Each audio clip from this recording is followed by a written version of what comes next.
All right. You think you've seen it all in sports, right? Well, let me tell you, the FIFA World Cup has a story that is so wild, so unbelievable, it sounds like something out of a movie. We're talking about the day a literal prince walked onto the field mid-game to argue with the referee. Yeah, that happened. So, let me ask you this. Can a fan, just someone sitting in the stands, actually change a referee's call in the middle of a World Cup match? The answer should be a hard no, right? But what if that fan also happens to be a powerful sheikh? That's when the rulebook gets thrown right out the window. I want you to picture it. We're in Spain. It's June 21st, 1982. It's a huge World Cup match. And all of a sudden, a man in full royal attire, we're talking the flowing robes and everything, just strolls past security, walks right onto the pitch, and starts chewing out the referee. This is not a drill. This actually went down. So how in the world did we get here? I mean, what could possibly lead to a moment this chaotic? To really get it, we've got to rewind a bit and set the stage for the match itself. Okay, so in one corner, you've got France. This team was an absolute powerhouse led by the legendary Michel Platini.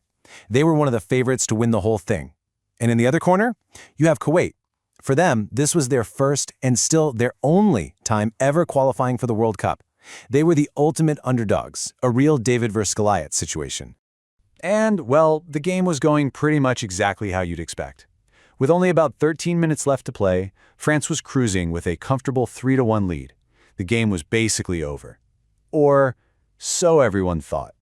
And this, right here, is where the story takes a sharp turn into the bizarre. It all started with a simple sound, a whistle, that should have meant nothing, but ended up sparking one of the biggest controversies in soccer history. So check this out. It's the 77th minute. The French player Alain Giresse is all alone, heading straight for the goal. Just as he's about to shoot, a super loud whistle comes from somewhere in the crowd.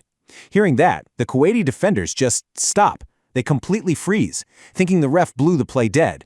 Giresse doesn't stop, he scores an easy goal. And the referee, Miroslav Stupar, does the right thing and signals it's a good goal. 4-1 France. Simple, right? Wrong. Now let's be super clear about the rules here. A whistle from some random person in the stands means absolutely nothing. It's just noise. The only whistle that can stop play is the one in the referee's mouth. So according to the letter of the law, the goal was 100% legitimate. The Kuwaiti players had no reason to protest. But the Kuwaiti team wasn't really interested in the letter of the law. And more importantly, neither was their VIP guest watching from his fancy seat. And this is where our story loops back to that absolutely unbelievable moment on the pitch. So who was this man? He was Sheikh Fahad Al-Ahmed Al-Jaber Al-Sabah. And you have to understand, this wasn't just some fan. He was the president of Kuwait's own football association. And oh yeah, he was also the brother of the ruling emirate of Kuwait. He was a man with immense power. From his seat, the sheikh starts waving his arms, telling his team to just walk off the field. When that doesn't work, he decides to handle it himself. He gets up, marches down from the VIP box, walks right onto the grass, and gets in the referee's face. He tells Stupar, point blank, you either cancel that goal or we're getting on a plane and going home right now. And, in a moment that is just mind-boggling to this day, the referee caved. He actually did it. Under this insane pressure from a spectator, Miroslav Stupar reversed his own correct decision. He disallowed a perfectly good goal. It was a complete breakdown of the rules, unlike anything the World Cup had ever or has ever seen since. So, the sheikh won. He got his way. But the story was far from over. And the fallout from this moment would end up having some pretty serious consequences for pretty much everyone involved. So after all that drama, the sheikh goes back to his seat and the game finally restarts. And what's the first thing that happens? France almost immediately scores another goal, a totally legitimate one. The final score was 4-1 anyway.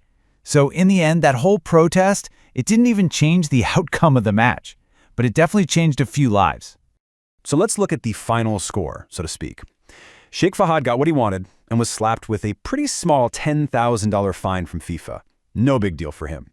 France got a goal stolen, but they won anyway, so they were fine. The real loser here? The referee, Miroslav Stupar. His career was ruined. FIFA stripped him of his international credentials, and he never refereed a major match again. He paid the ultimate price.